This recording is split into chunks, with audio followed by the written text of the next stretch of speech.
ప్రియమైన నా రైతు కుటుంబ సభ్యులకి నమస్కారాలు. నేను బ్రహ్మయ్య నాదెండ్రలు మాట్లాడుతున్నాను. మనం జనవరి 18వ తారీఖు ఈ మన ఫీల్డ్లో ఉన్న ఈ మిరప మొక్కలకి NWDC ద్రావణం స్ప్రే చేయటం జరిగింది. అంతకుముందు 45-50 రోజుల వరకు ఈ క్రాప్స్కి ఏ విధమైన పురుగు మందు కొట్టలేదు, అలాగే బలం కూడా ఇవ్వలేదు. తద్వారా రకరకాల పోషక లోపాలకి గురి అయింది. ఆ టైంలో మనం NWDC ద్రావణం స్ప్రే చేయటం జరిగింది. చేసిన తర్వాత ఏమైందంటే, ఇప్పుడు అప్పటి వరకు ఏంటంటే పెస్ట్ అంతకుముందు 45 రోజుల వరకు మందులు స్ప్రే చేయకుండా పోషకాలు ఇవ్వకుండా ఉండటానికి కారణం ఏంటంటే, ఈ బయలాజికల్ అప్లికేషన్స్ NWDC ద్రావణం రాకముందున్న బయలాజికల్స్ ద్వారా పెస్ట్ కంట్రోలు, బ్యాక్టీరియాల ద్వారా పెస్ట్ కంట్రోలు, గ్రోత్ ఎలా ఉంటుంది అనేది చెకింగ్ చేయడం కోసం ఆల్టర్నేట్ బ్యాక్టీరియాస్, ఆల్టర్నేట్ ఫంగస్ ద్వారా స్ప్రేయింగ్ చేసి పెస్ట్ కంట్రోలు, గ్రోత్ ఇవన్నీ చూడటం కోసం అలా చేయటం జరిగింది. తర్వాత NWDC ద్రావణం వచ్చిన తర్వాత NWDC ద్రావణాన్ని 20 రోజులు ఫర్మెంటేషన్ చేసి పంట మీద పిచికారీ చేయటం జరిగింది. చేసిన తర్వాత ఏం చేసామంటే, ఈ మొక్కలకి అప్పటి వరకు దాదాపు 50-60 రోజులు బలం ఇవ్వలేదు కాబట్టి NWDC ద్రావణాన్ని మనం పర్ఫెక్ట్గా క్యాలిక్యులేట్ చేసి దాని పనితనాన్ని గుర్తించాలంటే మొక్కకు కావాల్సిన పోషకాలన్నీ అందించి దాని ద్వారా ఫీల్డ్ అప్లికేషన్ చేయించిన తర్వాత వచ్చే రిజల్ట్స్ని చూడాలని చెప్పేసి మొక్కలకి అన్నిటికీ ఇట్లా ఎరువు బలం ఇవ్వటం జరిగింది. ప్రతి మొక్కకి మనుషుల చేత బలం పెట్టించడం జరిగింది. స్ప్రే చేసిన 2 రోజులకి 3 రోజులకి మొత్తం అన్ని మొక్కలకి బలం పెట్టించడం జరిగింది. ఆ తర్వాత రైతులు చాలామంది 20 రోజులు ఈ NWDC ద్రావణము డాక్టర్ కిషన్ చంద్ర గారు పంట మీద పిచికారీ చేసిన తర్వాత 20 రోజుల పాటు ఆకుల మీద ఒక లేయర్ లాగా ఫామ్ అయ్యి పెస్ట్ను రానియకుండా చేస్తుంది అని చెప్పారు. దాంతోపాటు ఇందులో ఉన్న అమైనో యాసిడ్స్, ఎంజైమ్స్, ప్రోటీన్స్, తర్వాత ఆర్గానిక్ యాసిడ్స్ మొక్కని గ్రోత్ని ప్రేరేపిస్తుంది అని చెప్పడం జరిగింది. ఇన్ కేస్ అది చేసినప్పటికీ కూడా మనం సాయిల్ బాండ్గా అసలు పోషకాలు ఇవ్వలేదు కాబట్టి ఒకసారి ఇచ్చి దాన్ని టాలీ చేద్దామని చెప్పేసి పోషకాలు ఇవ్వటం జరిగింది. ఇచ్చిన తర్వాత రైతులు చాలామంది ఏం చేశారంటే, ప్రతి 5 రోజులకి స్ప్రే చేస్తే ఎలా ఉంటుంది ఏంది అని క్వశ్చన్స్ వేయటం జరిగింది. అప్పుడు సరే, రైతుకి ఆలోచన ఉన్నప్పుడు ఫీల్డ్ మీద చేస్తే ఏదైనా బ్యాడ్ రిజల్ట్ వస్తే మళ్ళీ రైతు నష్టపోతాడని మనం ఇది ఫీల్డ్ మొత్తం రీసెర్చ్ కోసమే పెట్టాం కాబట్టి 5 డేస్కి మనమే NWDC ద్రావణాన్ని స్ప్రే చేసి చూద్దామని చెప్పేసి 18వ తారీఖు స్ప్రే చేసిన తర్వాత 24వ తారీఖు మళ్ళీ NWDC ద్రావణాన్ని స్ప్రే చేయడం జరిగింది. అయితే 24 చేసిన తర్వాత మళ్ళీ 29 చేయాలి. కానీ 29కి మేము ఈ ఫెన్సింగ్ ఇదంతా వేయించి అడావుడిలో ఉండి చేద్దాం అనుకొని కూడా కుదరలేదు. ఆ తర్వాత 1వ తారీఖు నుంచి మనం ఎగ్జిబిషన్లో స్టాల్స్ పెట్టడానికి దానికి ప్రిపేర్ అయ్యి వెళ్ళిపోయాము. వచ్చిన తర్వాత 2 రోజులు చిన్న చిన్న పనులన్నీ చూసుకునేసరికి ఇలా 7వ తారీఖు ఈ రోజు వరకు మధ్యలో ఏమీ స్ప్రే చేయలేదు. 24వ తారీఖు 18వ తారీఖు కొట్టాము ఫస్ట్ స్ప్రే. సెకండ్ స్ప్రే 24వ తారీఖు స్ప్రే చేసామంటే మళ్ళీ ఇవాళ 7వ తారీఖు వరకు దీనికి ఏ విధమైన స్ప్రేయింగ్ చేయలేదు. కాకపోతే రోజువారీగా ఈ పిట్లో నీళ్లు పెట్టడమే జరిగింది. అయితే దీంట్లో మీరు చూడండి, ప్రతి చెట్టు మొత్తం ఇవి ఒక 400 నుంచి 500 మొక్కల వరకు ఉంటాయి. ఒక్కొక్క దాంట్లో 1-2 ఉన్నాయి. అన్నిట్లో 90% ప్రతి మొక్కలోనూ గ్రోత్ కనపడుతుంది. చూడండి మీరు, ప్రతి మొక్కలోనూ పూత ఉంది, ప్రతి మొక్కలోనూ కాయ అవుతుంది. ఇక్కడ చూడండి, ఇవన్నీ కూడా ప్రతి చెట్టులోనూ గ్రోతు అంటే కొత్త ఇగుర్లు వచ్చినాయి. వచ్చిన ఇగుర్లకి పూత వస్తుంది, పూత వెనకమాలే కాయ అయిపోతుంది. ఇలా 90% ప్లాంట్స్ అన్నీ రీగ్రోత్, మొత్తం గ్రోత్ రావటం జరిగింది, ఫ్లవరింగ్ రావటం జరిగింది. తర్వాత ఇందులో ఎర్రనల్లి, నల్ల తామర పురుగు 2 ఉన్నాయి. 2 పురుగులు ఇందులో ఉన్నాయి. అయితే నష్ట నివారణ స్థాయికి మించి లేవు. నష్ట నివారణ స్థాయి అంటాం కదా మనం, అంటే ఒక పూతలో 1-2 ఉంటే అవి నష్టం చేయలేవు. ఆ స్థాయికి మించి 5-10 ఉంటే పూత డ్యామేజ్ అయ్యే అవకాశం ఉంటుంది. దీంట్లో 1-2 సహజంగానే ఉన్నాయి. ఎర్రనల్లి కూడా ఉంది. ఇప్పుడు మీరు ఒక్కొక్క చెట్టుకి లీఫ్ చూడండి, క్రిస్టల్ క్లియర్గా బాగా వెడల్పుగా స్మూత్గా రావట్లేదు, గుగ్గిరి పోయినట్టే వచ్చింది లీఫు. అయినా ఇక్కడ ఇదిగో ఇక్కడ ఇది రెడ్ మైట్ ఇది అటాక్ చేసింది. అయినా కానీ నల్ల తామర పురుగు ఉంది, ఎర్రనల్లి ఉంది. ఈ మొక్క ఇది ఇంతకుముందు తెగులుకి కొంచెం తెగులు అటాక్ అయింది దీనికి. అయినా కానీ తెగులు అటాక్ అయ్యి ఈ రకంగా మాడిపోయి ఉన్నా కానీ ఆకులు ఇట్లా పట్టుకుంటే ఊరకట్ట ఇట్లా పట్టుకుంటేనే రాలిపోతుంది ఆకు. అయినా కానీ ప్రతి మొక్క కూడా ఫ్లవరింగు ఫ్రూటింగు స్టార్ట్ అయిపోయింది. చూడండి ఇవన్నీ ఈ మొక్కలో ఇప్పుడు ఈ ఆకుని ఇట్లా పట్టుకుంటే తునిగిపోతుంది. దీంట్లో ఏం లేదు, పత్రహరితం తీసుకునే కెపాసిటీ కూడా లేదు. అయినా కానీ రీగ్రోతింగ్ ప్లాంట్లో నుంచి కొత్త ఇగురులు వచ్చినాయి. ఇదిగో ఇది కాయ అయింది, ఇదిగో ఇది కాయ అయింది, ఇది కాయ అయింది, ఇది కాయ అయింది, ఇది కాయ అయింది.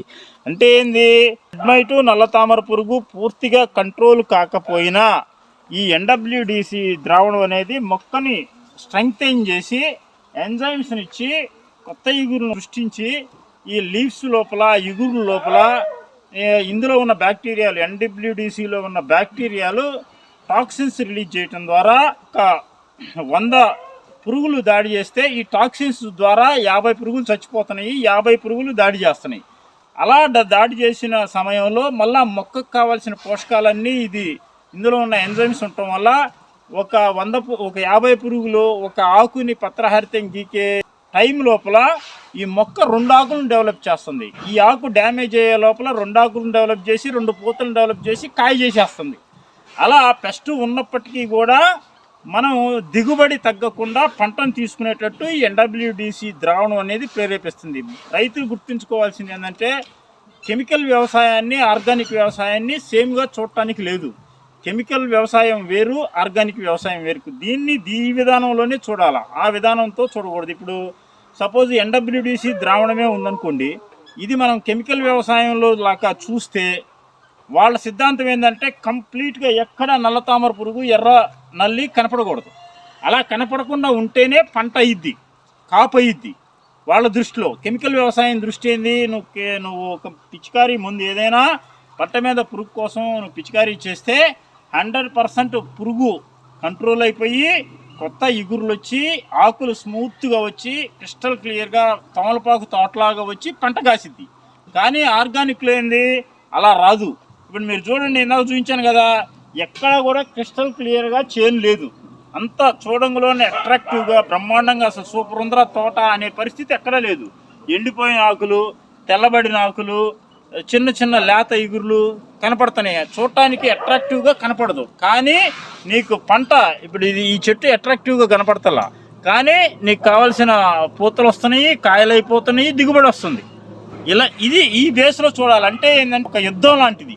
నల్ల తామర పురుగు ఎర్రనల్లి మన పంటని ఆగం చేస్తుంటే దాన్ని చంపే సూక్ష్మజీవుల్ని మనం పంట మీద అప్లై చేస్తాము. కొన్ని రోజులు అవి పై చేయిగా ఉంటాయి, పురుగులు పై చేయిగా ఉంటాయి. కొన్ని రోజులు మనం పంపించే సూక్ష్మజీవులు పై చేయిగా ఉంటాయి. ఇవి ఏ రోజైతే పై చేయి సాధిస్తాయో పురుగుల మీద, అప్పుడు పంట దిగుబడి రావటం స్టార్ట్ అయింది. అయితే కంప్లీట్గా ఎర్రనల్లిని నల్ల తామర పురుగుని కంప్లీట్గా జీరో చేస్తాయి అంటే చెయ్యవు. ప్రకృతిలో ఏ వ్యవస్థలోనూ ఒక జీరో వ్యవస్థ అనేది ఉండదు. ప్రకృతిలో ప్రతి జీవికి జీవించే అవకాశం ఉంటుంది. కాకపోతే మనం పెట్టుబడి పెట్టి పంట పండిస్తున్నాం కాబట్టి మనకు కావాల్సిన దిగుబడిని తీసుకునే వరకు వాటిని భయపెట్టి వాటిని కంట్రోల్ చేసి మన వస్తువుని మనం జాగ్రత్త పరచుకోవటమే సేంద్రీయ వ్యవసాయం. అంతేగాని నేను ఒక మందు కొట్టాను, లేకపోతే ఒక బయలాజికల్ అప్లికేషన్ ఇచ్చాను, చుట్టూ 10 కిలోమీటర్ల దాకా అసలు పురుగు లేకుండా పోయింది, నా చుట్టుపక్కల కూడా ఏడా కనపడకుండా పోయింది అనేది ఉండదు. జీవుల యొక్క సమతుల్యత ప్రకృతిలో ఏముంది, 3 కాలాలు ఉంటాయి: చలికాలం, వానాకాలం, ఎండాకాలం. ఇది ప్రకృతి ధర్మం. నువ్వో నేను మారిస్తే మారేది కాదు. ప్రకృతిలో ఉన్న జీవులకు కూడా కొన్ని సందర్భాల్లో చెడు సూక్ష్మజీవులు లేకపోతే చెడు కీటకాలు ఎక్కువ స్థాయిలో వస్తుంటాయి పంట మీదకి.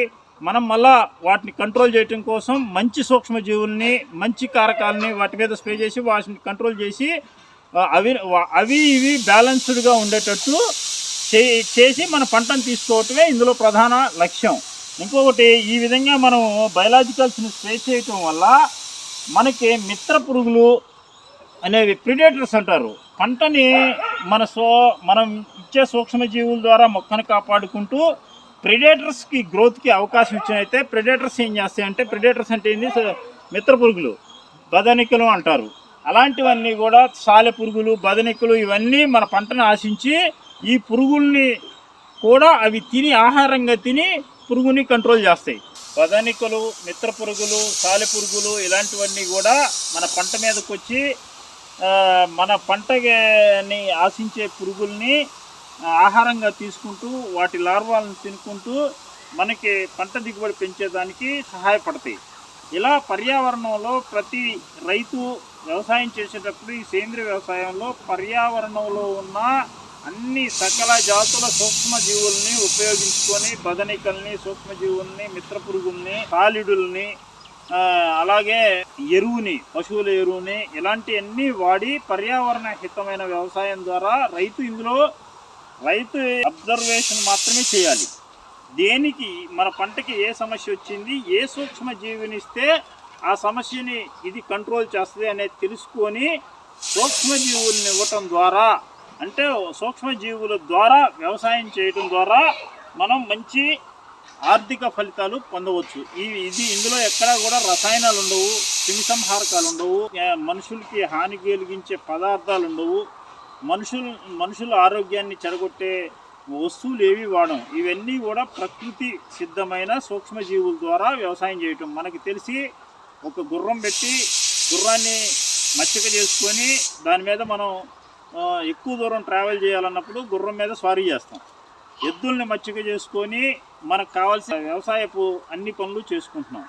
కుక్కను మచ్చిక చేసుకొని మన ఇంటికి కాపలా కుక్కగా దాంట్లో ఉన్న శక్తిని గ్రహించి అది దేనికి మన అవసరాలను ఏది తీర్చిద్ది అనేది గ్రహించి వాటిని మచ్చిక చేసుకొని వాటి ద్వారా పనులు చేయించుకుంటున్నాం. ఈ సూక్ష్మజీవుల్లో కూడా రకరకాల సూక్ష్మజీవులు ఉంటాయి. అందులో బ్యాక్టీరియాలు ఉంటాయి, ఫంగస్లు ఉంటాయి. ఏ సూక్ష్మజీవి ఏ పని చేస్తుంది అని తెలిసి దాన్ని వాడి ఆ పంట మీద ఆ సూక్ష్మజీవి చేత ఆ సూక్ష్మజీవిని మచ్చిక చేసుకొని దాన్ని అభివృద్ధి పరిచి వాటిని పంట మీద అప్లై చేసి పంటలో వచ్చిన తెగుళ్ళను కానీ పురుగులను కానీ అరికట్టడం ఇందులో ఉన్న మూల సిద్ధాంతం. ఇప్పుడు NWDC ద్రావణంలో కూడా ఒక 80 రకాల సూక్ష్మజీవులు ఉన్నాయి. అందులో కొన్ని ప్రోటీన్స్ని రిలీజ్ చేస్తాయి, కొన్ని ఎంజైమ్స్ని రిలీజ్ చేస్తాయి, కొన్ని హార్మోన్స్ని రిలీజ్ చేస్తాయి, కొన్ని యాసిడ్స్ని రిలీజ్ చేస్తాయి, కొన్ని మొక్క లోపలికి పోయి టాక్సిన్స్ని రిలీజ్ చేస్తాయి. ఇలా రకరకాల కొన్ని ఒక లేయర్ ఫార్మేషన్ చేస్తాయి కొన్ని బ్యాక్టీరియాలు. ఇలా అన్ని రకాల బ్యాక్టీరియాలు వాటి విధులని నిర్వర్తించడం ద్వారా ఈ పంటలో మనకు కావాల్సిన దిగుబడులు తీసుకోవటం ఈ NWDC ద్రావణం యొక్క ముఖ్య ఉద్దేశం. ఇది సూపర్ డూపర్గా పురుగుల్ని కంట్రోల్ చేస్తుందని లేదు, అలా అని చెప్పి దీనివల్ల ఉపయోగం లేదు అనేది కూడా చెప్పలేము. ఎందుకంటే దీనివల్ల ఉపయోగం ఉంది. అంటే ఏంది, పెస్ట్ని పూర్తిగా కంట్రోల్ చేయకపోయినా మొక్కని స్ట్రెంగ్తైన్ చేసి పెస్ట్కి కావాల్సిన ఆకుల కంటే ఎక్కువ ఆకుల్ని, పూతల్ని ప్రొడ్యూస్ చేసి కాయ దిగుబడిని తీయడానికి ఈ NWDC ద్రావణం బాగా ఉపయోగపడుతుంది. ఈ రకంగా మీరు నెక్స్ట్ సీజన్లో, అంటే ఇంకా ఇప్పుడు ఇది ఒక 20 రోజుల నుంచే మనం స్ప్రే చేయడం జరుగుతుంది. ఈ సమ్మర్ మొత్తం కూడా దీన్ని ఇతర పంటలపై ఇతర అవసరాలకు కూడా స్ప్రే చేసి వాటిని కూడా అనాలిసిస్ చేసి చేయడం జరుగుతుంది. మీకు జూన్ నాటికి దీన్ని అసలు ఖర్చు తగ్గించడంలో దీని పాత్ర ఏంది, వ్యవసాయంలో దీని పాత్ర ఏంది, జూన్ నాటికి పూర్తి స్టాటిస్టిక్స్ డిజైన్ చేసి ఏ పంటకి దీని బిహేవియర్ ఎలా ఉందనేది మొత్తం రాసి మన తెలుగు రాష్ట్రాల్లో పండించే అన్ని పంటలపైన ఈ NWDC ద్రావణాన్ని స్ప్రే చేసుకోవటానికి, వల్ల ఇది స్ప్రే చేయటం వల్ల వచ్చే రైతుకు కలిగే లాభం ఏందనేది అన్ని పంటల మీద చెప్పడం జరుగుతుంది. రైతు మిత్రులకి ధన్యవాదాలు.